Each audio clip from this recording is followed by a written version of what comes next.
Baik, Assalamualaikum warahmatullahi wabarakatuh. Jadi nama kakak, perkenalkan nama saya Harian Syahwijaya dengan NIM 0805 1182429008. Di sini ingin membuat video pengolahan tentang praktikum penginderaan jauh ke lautan mangrove. Yang dimana sebelum masuk ke materi pengolahannya, di sini saya akan reminder sedikit penjelasan tentang apa yang telah dijelaskan oleh asisten tentang materi penginderaan jauh mangrove ini. Baiklah, di sini saya akan sedikit menjelaskan tentang materi sebelum melakukan pengolahan, yang dimana judul untuk praktikum kedua kali ini penginderaan jauh mangrove. Nah, seperti kita ketahui bahwa mangrove itu merupakan ekosistem yang harus kita jaga bersama. Nah, untuk untuk menjaga kelestarian mangrove itu sendiri, itu kita akan melakukan pengecekan lewat penginderaan jauh gitu. Nah, kita menggunakan NDVI, yang dimana NDVI ini kepanjangan dari Normalized Difference Vegetation Index. Ini merupakan suatu metode yang memperhitungkan besaran nilai kehijauan vegetasi yang diperoleh dari pengolahan sinyal digital data nilai kecerahan atau brightness. Nah, beberapa kanal data sensor satelit dari citra satelit. Nah, mangrove seperti yang saya jelaskan tadi, bahwa mangrove itu merupakan ekosistem yang dimana merupakan tematika tinggi yang kompleks, terdiri atas flora dan fauna di dekat pesisir di zona intertidal. Nah, ekosistem mangrove berperan melindungi garis pantai yang dimana menahan ombak dan erosi yang akan mencelakai daratan. Nah, serta berperan juga sebagai buffer atau perisai alam dan menstabilkan tanah dengan menangkap dan merangkap endapan sedimen atau sedimen trap. Nah, respon spektral citra satelit itu memiliki sensitivitas terhadap kerapatan vegetasi atau indeks luas dan daun, tajuk pohon, dan kandungan air di daun tumbuhan. Pertambahan kerapatan vegetasi akan terjadi dari lahan terbuka menjadi tahap suksesi. Akan tetapi, pantulan dalam spektrum sinar tampak itu berkurang karena adanya penambahan luasan daun dan penyerapan. Nah, indeks vegetasi ini merupakan kombinasi matematis antara band merah dan juga band near infrared atau band 4 dan band 8 yang akan kita gunakan nanti, band near, yang telah digunakan sebagai indikator kondisi vegetasi dan keberadaannya sering dikenal dengan sebuah Normalized Difference Vegetation Index atau NDVI. Nah, kita akan langsung aja masuk ke pengolahannya. Baiklah, sebelum masuk ke pengolahannya, pertama-tama kita akan melakukan pengunduhan data terlebih dahulu, dan pengunduhan data ini menggunakan web Copernicus. Nah, sebelum itu teman-teman search terlebih dahulu Copernicus. Pilih yang explore data. Setelah masuk, dan pastikan teman-teman login menggunakan akun masing-masing, jangan lupa. Terus pilih ekspor data. Setelah itu di visual ini nanti teman-teman pilih yang kanan ini, red angle terlebih dahulu, wilayah kajiannya. Nah, nanti klik search. Setelah klik search, ini pilih Sentinel 2, kemudian tutupan awannya itu di bawah 20%, pilih R2, kemudian search. Nah, tunggu aja, nanti bakal ada pendownloadan wilayah kajiannya.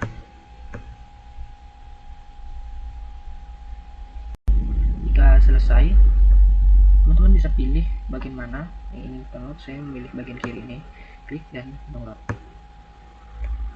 Karena di sini saya sudah mendownload datanya, kita langsung aja masuk ke ArcGIS. Pertama kita ke file, add data,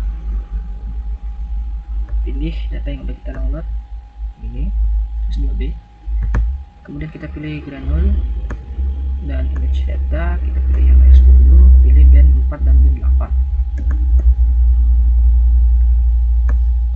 misalkan dalam pengklasifikasian dan memasukkan rumus nantinya, saya sarankan untuk memakai nama yang simple. Jadi kita ganti aja namanya general, kemudian 4, dan ini dan 8. Setelah itu kita pergi ke search. Kalau tidak ada di bagian kanan ini, mungkin bisa ke Windows, tidak ada search, kemudian cari raster kalkulator. Setelah itu pilih yang spatial analysis. Nah, di sini teman-teman masukin rumus float, kemudian teman-teman pilih B4, pilih B8 dikurang dengan B4, kemudian bagi float lagi B8 ditambah B4, kemudian save di mengunggil geospasial. Bebas masuk ke mana, terus save jadi raster.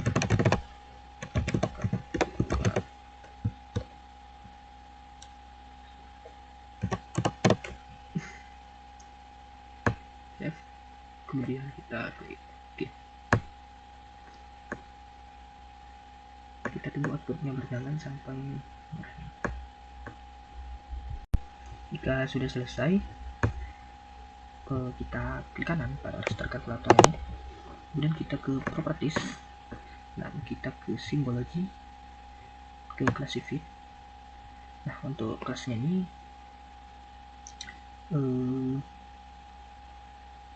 show classifiers. Oke, kelasnya itu sendiri kita pilih 9. Nah, kemudian kita pilih color range-nya itu dari hijau ke merah. Ini. Oke. Kita klik OK.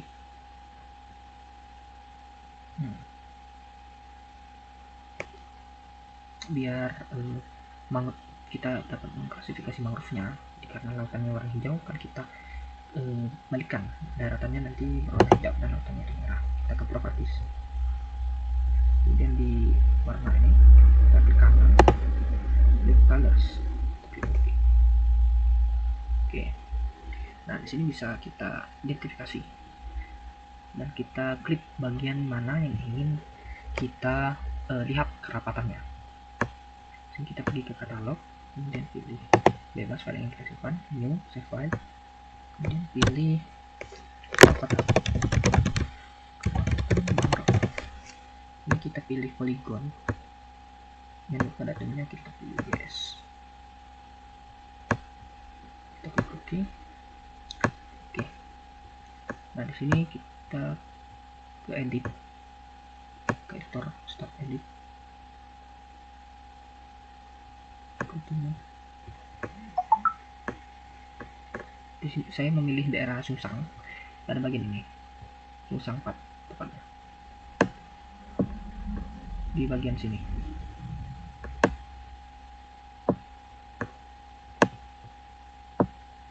Di sini. Ini akan kita klik bagian ini. Kita ke create feature, kemudian kerapitan mangrove, kemudian pilih polygon, dan kita lakukan yang namanya itu penarikan.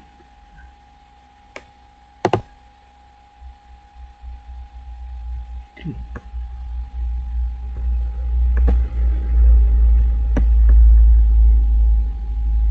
Kita garisin aja daerah yang ingin kita ganti.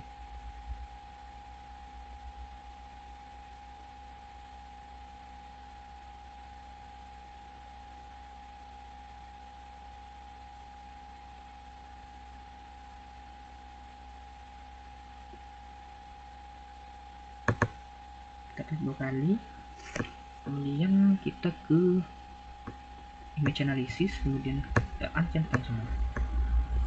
Nah, kita pilih raster calculator, kemudian kita pilih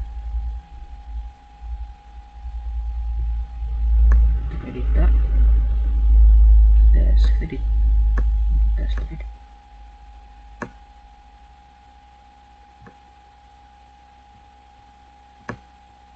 Nah, ini kerapatan mangrove yang akan kita teliti. Kita lihat.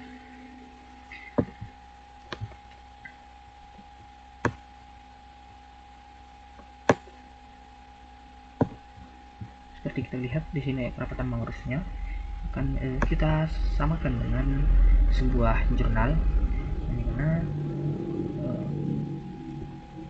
di sini saya mengambil jurnal dari dosen ilmu kelautan, ini Pak Ahmad Prasetyo, Pak Hardani, Pak Ilyas Ahmad, dan Ibu Asnita Tri Utami, yang dimana disampaikan di sini kalau mereka meneliti di daerah Sungsang khususnya, dimana melihat kerapatan dan jumlah persebaran mangrove di desa Delta Upang. Ini merupakan kawasan ekosistem mangrove yang mengalami perubahan signifikan. Seperti kita lihat bahwasannya di sini terjadi pengurangan pada tahun 2024. Jurnal ini bertahun terbit pada tahun 2025. Nah, bisa kita lihat pendahuluannya, kemudian perhitungan NDVI-nya, bahwa nanti hasilnya itu menunjukkan adanya pengurangan kerapatan mangrove yang ada di Sungsang dan Delta Upang. Ini untuk NDVI-nya, melakukan perhitungan, metode perhitungan tadi telah saya jelaskan. Nah, untuk hasil pembahasannya, hasil pemetaan area mangrove dilakukan validasi akurasi terhadap beler yang dijadikan acuan kondisi lapangan pada penelitian ini. Titik validasi yang ditentukan secara sistematis dengan interval 200 meter menghasilkan sebagai 6.581 titik klasifikasi. Nah, pemetaan menggunakan NDVI ini mengindikasi delta Upang dipenuhi oleh tutupan vegetasi yang awalnya sejak 2 dekade terakhir. Nah, penelitian yang telah dilakukan oleh peneliti jurnal ini itu membuktikan kalau NDMI sebagai pendekatan alternatif dan pemetaan area mangrove. Sebagian besar area mangrove ditransformasi menjadi area perkebunan di daerah Sungsang ini. Kenapa mereka terjadi penurunan? Dikarenakan adanya penambangan untuk dialihkan ke perkebunan seperti itu. Nah, hasil analisis hasilnya itu menunjukkan perubahan tutupan mangrove di wilayah Delta Upang mengalami tren penurunan dalam 2 periode pengamatan. Nah, ini untuk daerahnya terdapat ini di daerah ujungnya ini. Saya mengambil daerah ujungnya. Nah, pada tahun 2016 itu tercatat seluas 2.857 hektar. Luasan tersebut menurun drastis menjadi 1.543 hektar pada tahun 2020. Dan pada tahun 2024 kembali menurun, yakni 1.013 hektar. Seperti yang kita lihat di sini banyak sekali perkebunan sawah yang peta-peta ini, yang kotak-kotak ini bersisakan ujung-ujungnya saja. Dikarenakan tadi dialokasikan ke perkebunan sehingga mangrove-nya itu kerapatan mangrove-nya itu menurun seperti yang dijelaskan di jurnal ini. Ini pada tahun 2024 ini data yang saya ambil ini range waktunya itu 2023 sampai 2024. Penurunan lahan mangrove Delta Upang selama periode 2016 dan 2024 sebesar 1.840 per hektar. Sangat miris sekali.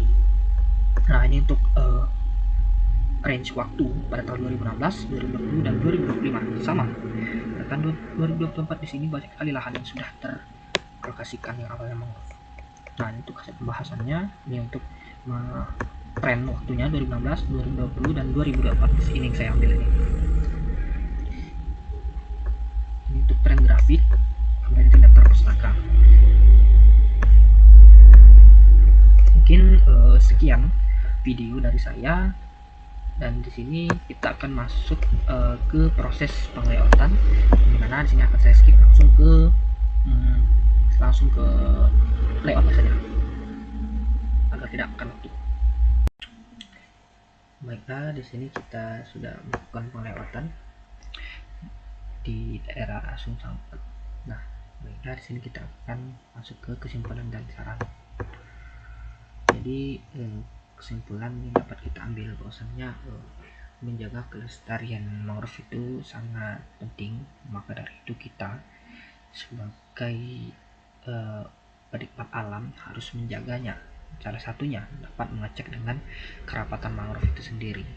Nah, seperti kita lihat bahwa miris sekali tadi terjadi penurunan pada mangrove daerah Delta Kupang itu sekitar 1000 dari 2000 hektar dikarenakan alokasi perkebunan. Nah, hal ini tentunya kita harus menegakkan lagi regulasi pemerintah dengan melakukan pengecekan kerapatan mangrove itu. Karena mangrove itu sendiri sangat bermanfaat bagi kita, menahan gelombang, kemudian menjadi tempat asuhan para biota, kemudian penyerap karbon. Tentunya kita harus menjaga mangrove. Nah, dari itu penginderaan jauh mangrove perlu dilakukan. Nah, untuk saran untuk praktikum pada kali ini, agar asisten dapat lebih menyebar dan juga dapat membantu praktikan yang sedang kesusahan dan ketinggalan materi. Mungkin itu saja yang dapat saya sampaikan. Assalamualaikum warahmatullahi wabarakatuh.